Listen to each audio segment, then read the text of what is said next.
نبی صلی اللہ علیہ وسلم کی نصیحت۔ رسول اللہ صلی اللہ علیہ وسلم نے فرمایا، جو شخص پانچوں فرض نمازوں کو پابندی سے پڑھتا ہے وہ اللہ تعالیٰ کی عبادت سے غافل رہنے والوں میں شمار نہیں ہوتا۔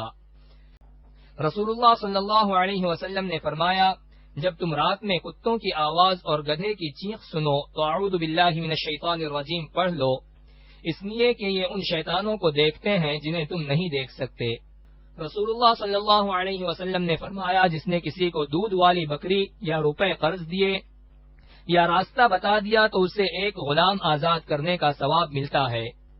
رسول اللہ صلی اللہ علیہ وسلم نے فرمایا، جہنم میں دوزخیوں کو اتنا موٹا کر دیا جائے گا کہ ان میں سے ہر ایک کافر کی ایک کان کی لو اور اس کے کندھے کے درمیان 7 سال چلنے کا فاصلہ ہوگا۔ اس کے چمڑے کی موٹائی 70 ہاتھ کے برابر ہوگی اور اس کی ایک داڑھ احد پہاڑ کے برابر ہوگی۔